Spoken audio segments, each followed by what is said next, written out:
Okay, so linked lists. This is one of the first data structures that you'll probably learn about in OCR computer science. So I'm going to briefly go what a linked list is, then explain the different components of it, nodes, and the different functions in the linked list. And then I'm going to program it, and you can follow along. There is a link to this article in the blurb below, and also there'll be a link to the code. So a singly linked list consists of nodes. Each node has data, like the number 4, and it has a pointer to the next node. And to go through the linked list, you start at the head or the head pointer, and you follow the next node pointer. You go to this one, and then you go to this one, this one, this one, until you reach null, until you get to the end, and there's nothing in there. So then you know you're at the end of the list. So you've got a head and a tail. The tail is indicated by the fact that the next node after that is null. So if you read through this information here, this is just a singly linked list where you can go one way. You can also have other linked lists where you can go both ways, a doubly linked list. You can also have a circular linked list. In the exam, if you ever get any questions on that, they'll be quite specific about what kind of a linked list it is. But it's usually just going to be a singular, simple linked list. So what kind of things can you do in a linked list? Well, it's similar to an array, apart from it's a dynamic data structure. You can insert things, you can delete things, you can traverse, you can search, and you can update. We're just going to do append, where you append something to the end of the linked list, and delete, where we search for something and then delete it. What are the advantages? Well, as I said, it's dynamic in size. So unlike array, it can grow or shrink, which makes it more efficient in memory. It's easier to insert and delete things. Disadvantages is memory usage. Each element of the linked list requires extra memory because you've got to keep a pointer or a reference to the next one.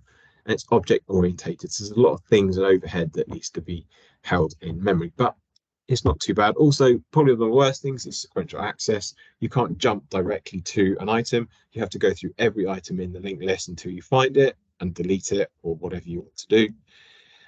There's no indexes like with arrays. So you can't jump to a certain index in an array.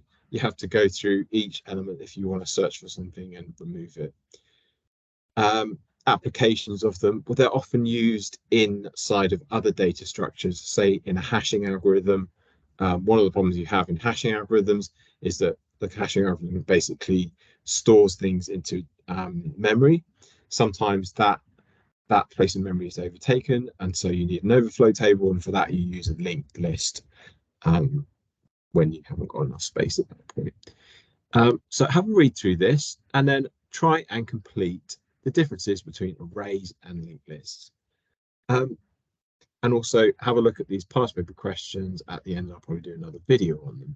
So to get down to coding it, let's create a new replit and call it linked lists for YouTube. And I'm going to do this in C# as normal. We are going to create a new file here, and we're going to call it linked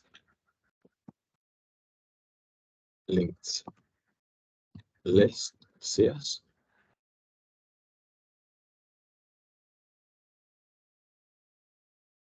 And the first thing we're going to do is we're going to insert, we're going to use system because we're going to do some filtering. And the first thing we're going to do is to create a node. So we're going to create a node class, public class node. And this node has two properties. It has a public int data, and it has a public node next. Notice the AI in Replit is auto-completing. This is great and helpful, but make sure you understand what it's actually giving you. And that's why I'm explaining them in this article video. And so then we've got a constructor. And the constructor needs to set the data.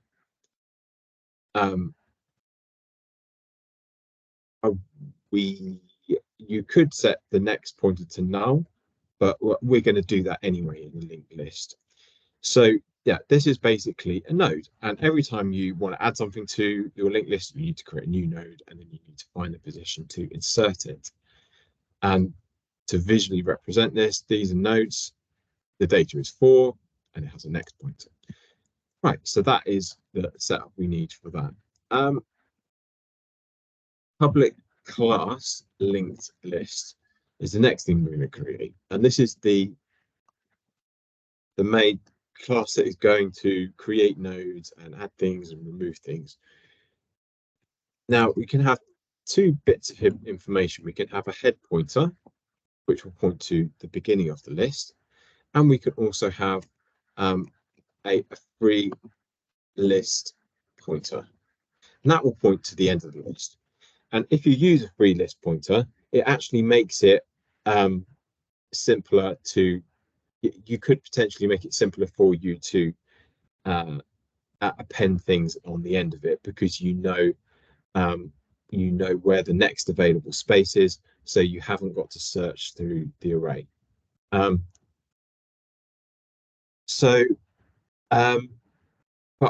we're gonna just write out the code explicitly for this, yeah. So the next thing that we want to create is an append function, and it's going to be taking some data,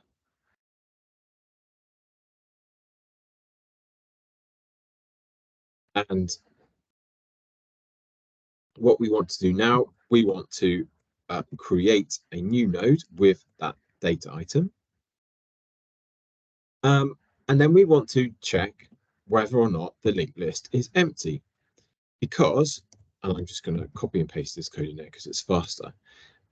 If the head pointer is null, we know the linked list is empty. And then therefore all we need to do is set the head pointer to be this new node. So imagine that there's nothing here. The head is null. We know the list is empty. So we create this node and set the head to that. We also need to set the free, we're going to use this free list pointer to be the new node 2, because the head is going to be the same as the end or the tail. Now, there's a couple of ways we could do the next part. So if the linked list is not empty, if you had a linked list that did not have a free list pointer that pointed to the end of the array, then you would have to traverse through the linked list until you found the end of the list, and then insert the item in there. So obviously the simplest thing we could do right now is we could say free list pointer dot next. So we're going to jump right to the end, is the new node, and this will simply set the end of the linked list, the last thing in the linked list, its next pointer to be equal to this new node that we've created. However, I'll show you another way as well. It's a little bit more complicated, but in case that you ever get a question where you don't have an end, you don't know the end of the list, we need to traverse through it. And the main reason I'm showing you this is because if you look at some of the past paper questions down here, which I've put in the link below, there is a question here. I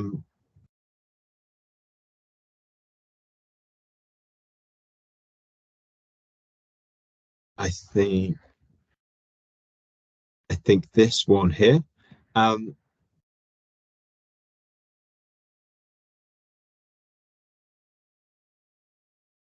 And it's basically you have to traverse through and find you have to write a function called find node path. So it takes the item to find in the linked list as a parameter and follows the pointer to find the required node.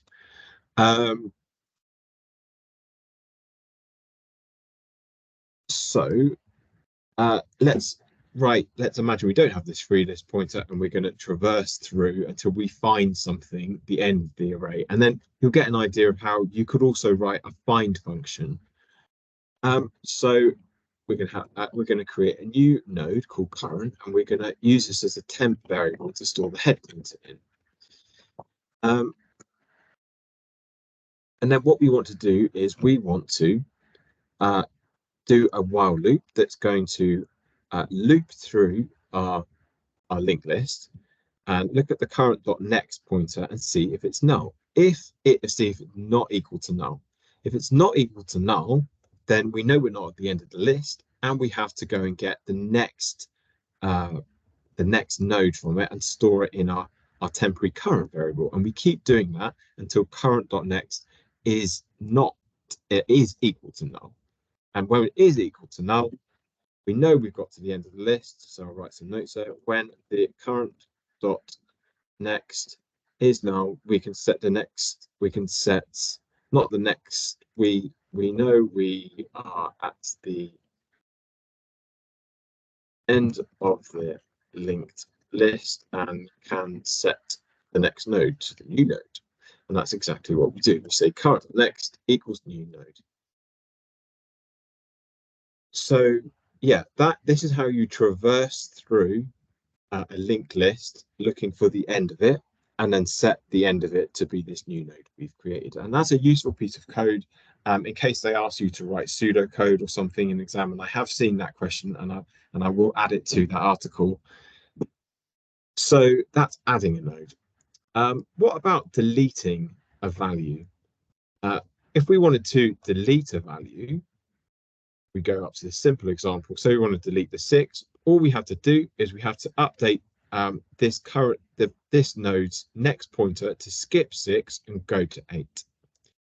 How are we going to write that in the code? Right. Well, we're going to create a function called public void delete with value. And we're going to pass in the item of data that we want to search for and delete.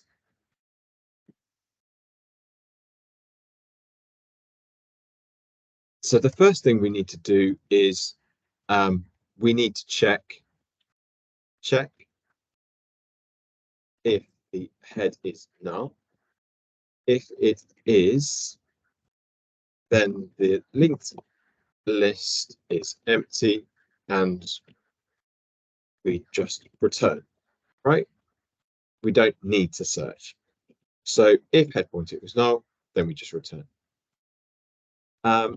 Next thing we need to do is we need to check if the head.data, so is the data we're looking for. If it is, then we set the head to the next node.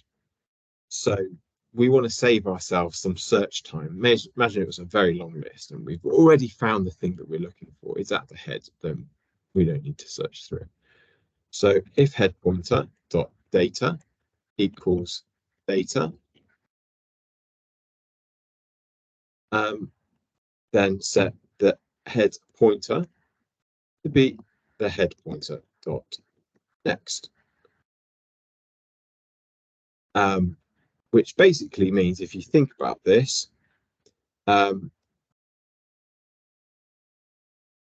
if this is the thing that we're looking for, and that's at the head pointer, the new head pointer is just going to be the thing that this was pointed to, head pointer dot next, this one, and that becomes the head pointer. So we miss that out. However, if the head data is not the data we're looking for, we set the current node to the head. So firstly, we need to create a temporary variable because we're going to search through the linked list, and we're going to store the head pointer in the current. Then we're going to use this while loop again, exactly the same as we did here when we were adding something and searching for the end of the list. We're going to do exactly the same thing here. While current.next is not equal to null, and then this AI is helpful, but sometimes a bit annoying when you know what you want to write and it kind of suggests stuff. It's pretty good. So basically, we're gonna while the next pointer is not equal to null, we are going to check if the current dot next dot data equals the data item that we're looking for.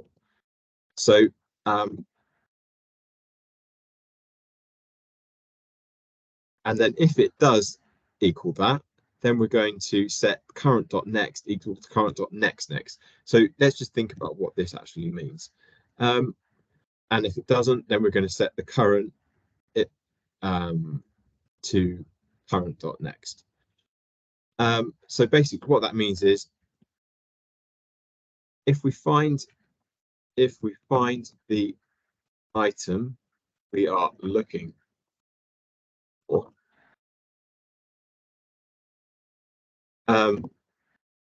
set the current dot next equal to the one after that. So say we're searching through this, it's not at the head, but it's 6. We go here and we're traversing through the list. So if the current dot next data, so if current dot next dot data, that one, if 6 equals the thing we're looking for, it does, then we're going to set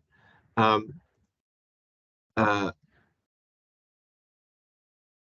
current dot next, so this next pointer to be not to point here, but to point to what this was pointing to. So it skips it. However, if that's not true and we've not found the item we're looking for, we're just going to update this current variable, and we're going to point it to current dot next. So we can go to here and check whether the one in front of it is the one we're looking for. If it is, then tell this one to point to the next. So it skips it and points it to there. You might need to think about that code a little bit.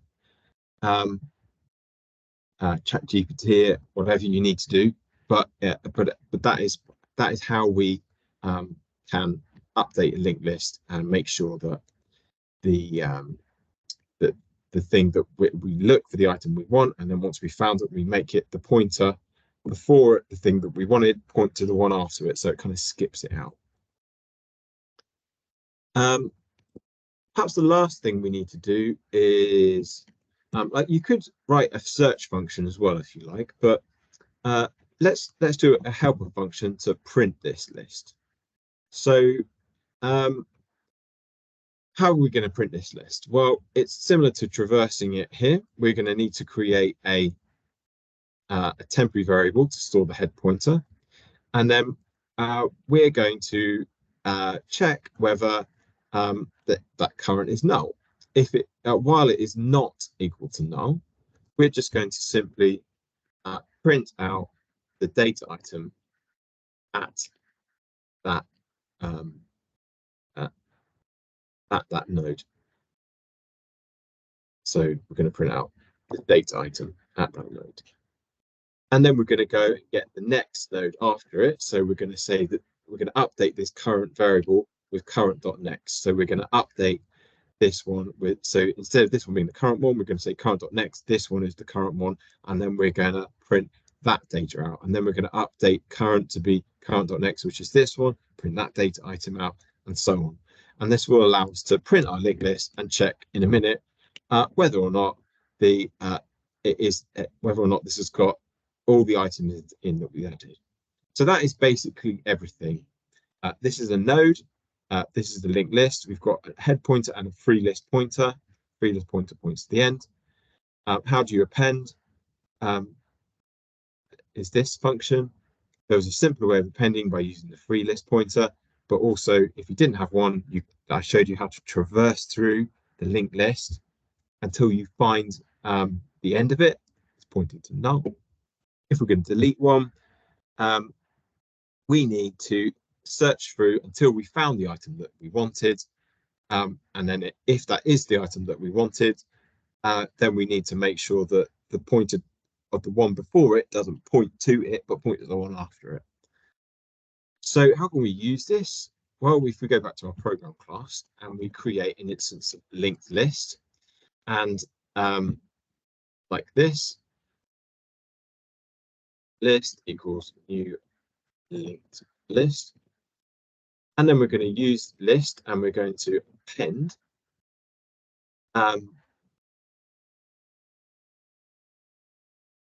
some numbers like this. I'll copy that.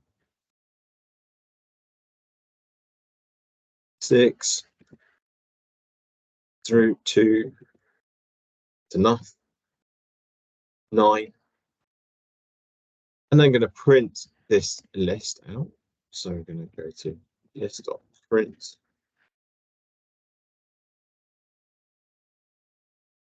linked list like this.